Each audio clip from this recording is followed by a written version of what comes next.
Let me tell you something. If you ever hear a woman's voice cut through the early morning fog, calm as ice and cold enough to freeze your bones, telling a team of mercenaries to shoot you if you interfere, but to keep the cattle alive, well, you just might spill your coffee like I did. That's exactly how my day started. Right there on my battered old porch, 6:17 in the morning, mug in hand, watching a black-clad strike team surround my Genesis bull, like they were out on some covert op and not, trespassing on a 93-year-old man's family ranch. Thing is, these weren't local cops, not even feds. No, the woman barking orders was Delilah Sterling, private military contractor, blue eyes sharp as razors, and apparently totally fine with discussing my murder as if it was some minor line item in her company's annual budget. If you're wondering how the hell we got here, let me back up a sec. My cattle, not your average herd.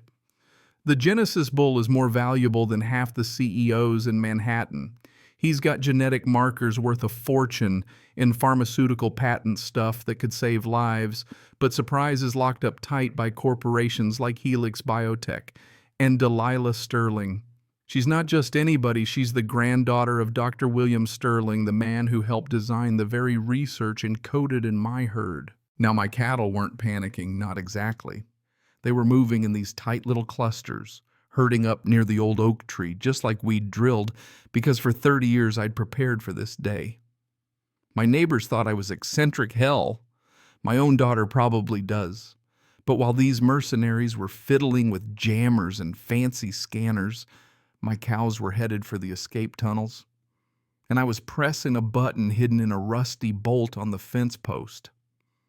All those years of paranoia paid off, you know what I mean? I didn't shout, didn't hide. I just called out Miss Sterling. Interesting spot for a murder plot, wouldn't you say? Your granddad would be ashamed of what you've become? That got her attention. All right, cracked her mask. Just for a second. Enough for me to see this wasn't business for her. It was personal.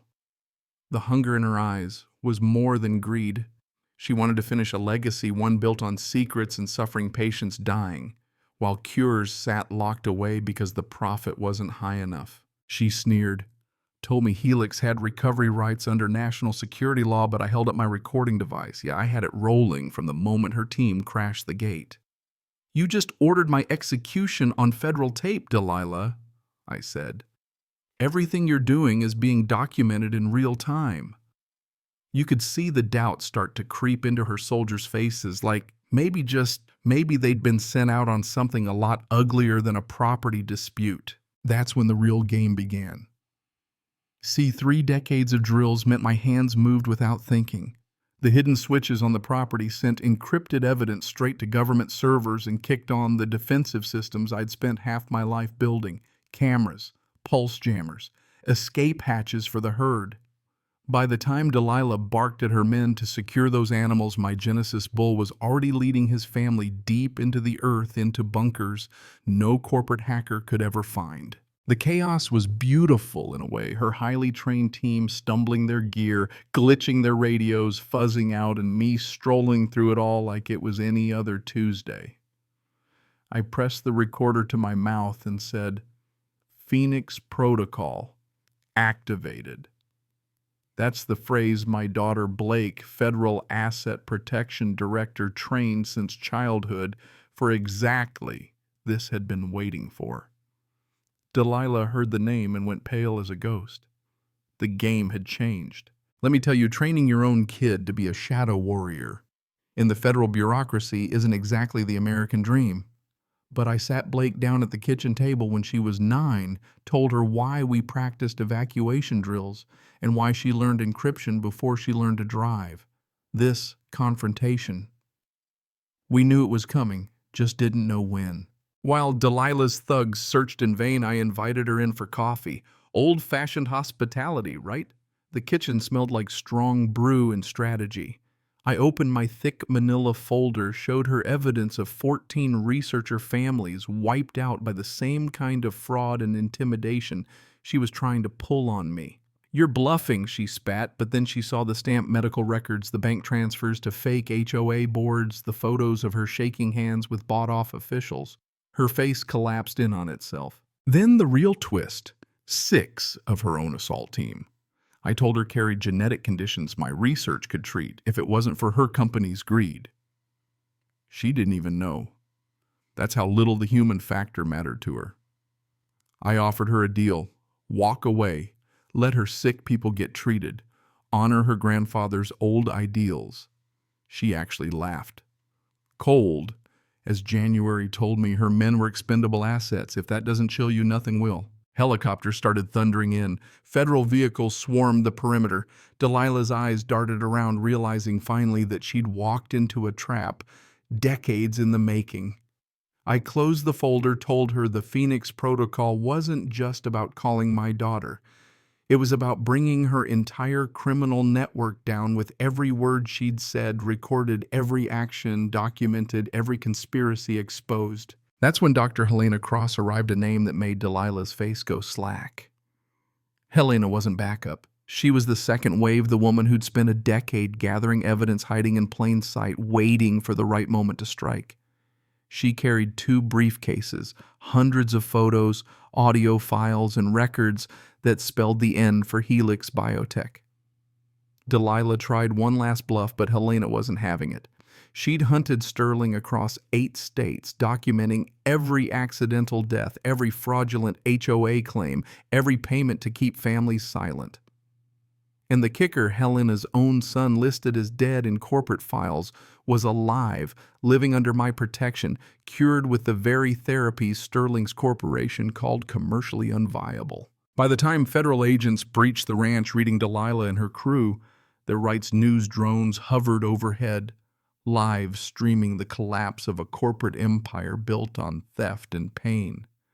Blake coordinated the takedown like clockwork, agencies in 14 states, raiding Helix front companies, seizing assets, securing evidence. Delilah screamed about her political connections, but the world was already watching, and her connections were being marched out in cuffs. I wish I could say it ended with fireworks, but it was more like the slow sunrise after a long storm.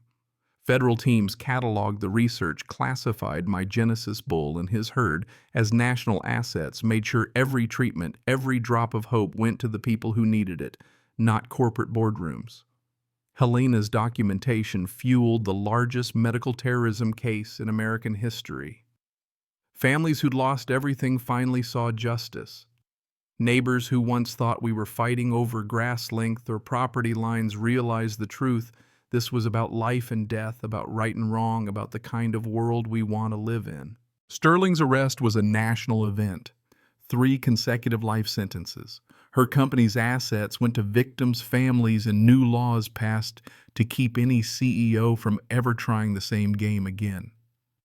The ranch is quieter now, still federal agents coming and going, researchers working in the old barns, but mostly just me and Helena drinking coffee and watching the sun rise over Lake Whitmore. Sometimes the neighbors come by, Tom Williams, others offering help, telling stories of family lost and found. You know, after all that, what sticks with me isn't the drama or the headlines, but the look on Helena's face when she saw her son alive, the relief in Reed's voice when his daughter finally got treatment, the way Blake sounded when she called to say, "It's over, Dad. You did it." So let me ask you, if you found out your neighbor's property fight was really a cover for a medical conspiracy that hurt people across the country, would you keep your head down, or would you stand up? Share your story below.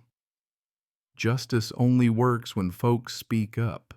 And if you think ordinary people can't take down corporate Goliaths, well, sometimes it just takes a stubborn old man, a strong daughter, and a plan 30 years in the making. Hit that subscribe, drop a comment, and let's talk about what justice means, because I promise the fight's not over, and the next chapter might just be yours.